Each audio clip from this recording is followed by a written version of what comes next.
Welcome to another edition of Bold Fast Talk Straight. We look ahead to what I think will be a fascinating game in the World T20, Bangladesh versus England. Bangladesh, who are this will be their fifth game of the tournament.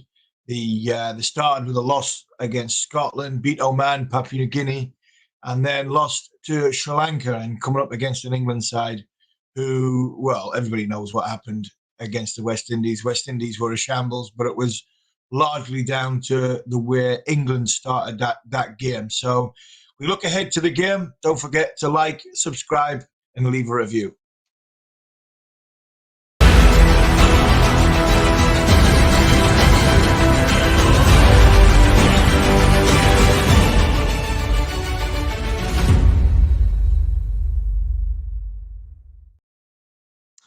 Well, yesterday was an interesting day for a wide number of reasons. The talk of Quinton de Kock not playing for South Africa, predicted that South Africa would win, and that was the case. I thought they were a very, very good professional performance after what happened in the morning. I'm not going to get into what Quinton de Kock has happened. For the simple fact is, we don't know what's going through that young man's mind. And I think we'll leave it as that until we hear what Quinton's got to say on the subject.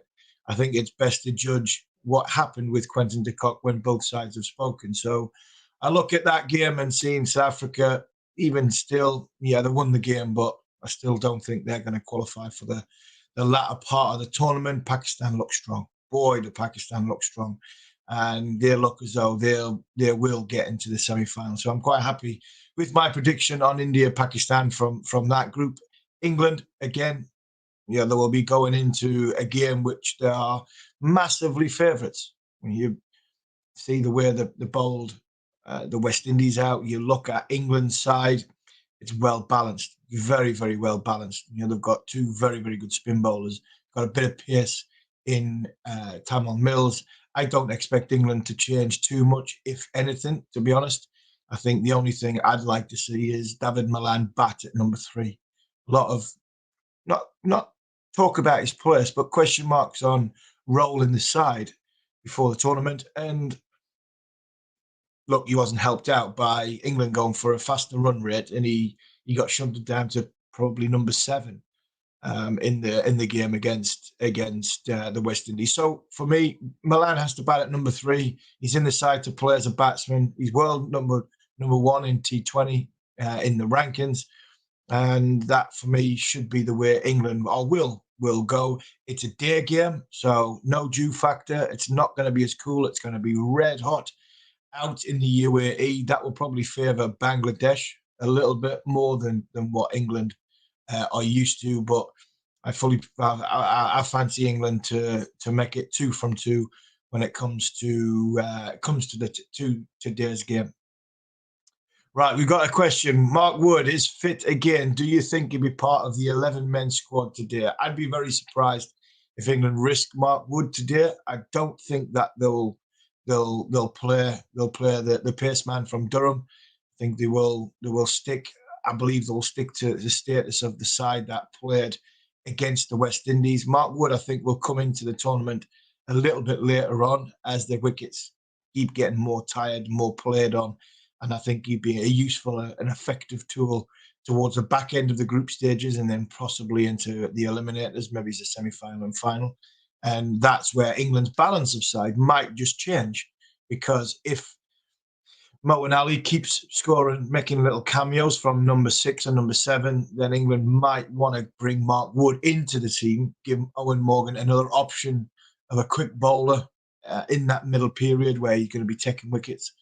And if Moeen Ali's batting well, there's no point having him at number 7 because you're leaving runs out there. You might see that's where a batsman might come out, i.e. the question marks on David Malan, and everybody move up the order one to see how it goes.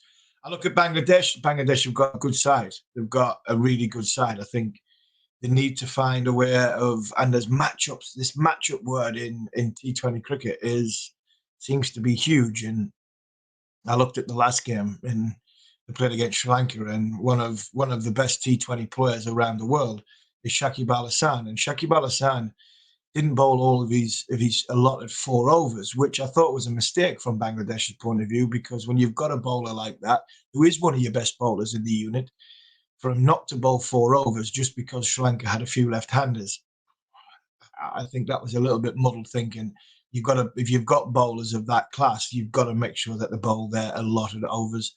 And just watch out for Mohammad Namir. He's got 250s in the tournament so far against Oman and Sri Lanka. He looks in a little bit of touch, so England will be wary of him when it comes to the Bangladesh side.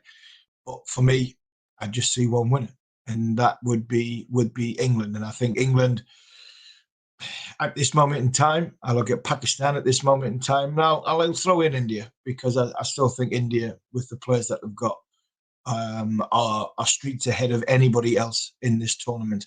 And when you look at the performances that have come so far, the surfaces are as we thought would be, which would be slow, very difficult to sort of time hits through the line of the ball, and the batsmen that are scoring runs at the minute are using their good cricket brains and good cricket skills, rather than just trying to crash bang wallop out of the park. So it's going to be a fascinating thing. My prediction for today, when it comes to how I believe this game will go, well, I think England will win the game by 25 runs. And I think 25 runs in a game of 2020 is a comfortable victory. So that's my prediction. I'm looking forward to the Scotland game later on against Namibia. But we'll be back after the action of England-Bangladesh, and we'll talk you through the game. So don't forget to like, subscribe, and leave a review. Thanks for watching.